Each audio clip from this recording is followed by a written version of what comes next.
লাল ফিতা কেটে বাঁশের সাঁকো উদ্বোধন। শুধু তাই নয়, উদ্বোধন ঘিরে সাঁকোটি ফুল ও বেলুন দিয়ে সাজানো হয়। এছাড়া বাদ্য বাজিয়ে বয়াতিদের নিয়ে আয়োজন করা হয় গান বাজনারও। জেনে অবাক হবেন, বাঁশের সাঁকোটি উদ্বোধনের পর উপস্থিত সকলের মাঝে মিষ্টিও বিতরণ করা হয়। তবে সামান্য বাঁশের সাঁকো উদ্বোধনে এই মহা আয়োজনের ছবি ও ভিডিও সামাজিক যোগাযোগ মাধ্যমে ছড়িয়ে পড়তেই নেটিজেনদের মাঝে দেখা যায় ব্যাপক হাস্যরস ও নানা আলোচনা। চাঞ্চল্যকর এই ঘটনাটি ঘটেছে বরিশালের উজিরপুর পৌরসভার ৭ ও ৮ নম্বর ওয়ার্ডের মধ্যবর্তী এলাকায় প্রায় ২০০ ফুট দীর্ঘ একটি বাঁশের সাঁকো উদ্বোধনের আয়োজনকে কেন্দ্র করে। যে সাঁকোটির আনুষ্ঠানিক উদ্বোধন করেন উজিরপুর পৌর বিএনপির সভাপতি মোহাম্মদ শহীদুল ইসলাম খান।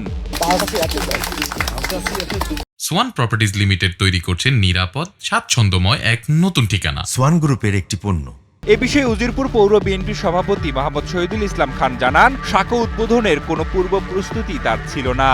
স্থানীয়রাই তাকে সেখানে ডেকে নিয়ে যান। তারা লাল ফিতা ধরে কাটার অনুরোধ করেন। তাদের অনুরোধেই তিনি ফিতা কাটেন বলে জানান এ বিএনপি নেতা। স্থানীয়দের দাবি, দীর্ঘদিন ধরে ওই এলাকার নারী, পুরুষ ও শিক্ষার্থীদের চলাচলে দুর্ভোগ পোহাতে হচ্ছিল। স্থায়ী কোনো ব্যবস্থা না থাকায় নিজেদের অর্থায়নেই বাঁশ ও সুপারি গাছ দিয়ে সাঁকোটি তৈরি করেছেন তারা। অনেকে স্থানীয়দের ব্যতিক্রমী এই উদ্যোগকে স্বাগত জানিয়েছেন। তাদের মতে, দীর্ঘদিনের যোগাযোগ সংকট থেকে সাময়িকভাবে মুক্তি পেতেই এলাকাবাসী নিজেদের উদ্যোগে যে সাঁকো নির্মাণ করেছেন সেটি নিঃসন্দেহে প্রশংসনীয়। তবে বাঁশের সাঁকোটিকে লাল ফিতা কেটে উদ্বোধন করায় নেট দুনিয়ায় চলছে এ নিয়ে আলোচনা সমালোচনা।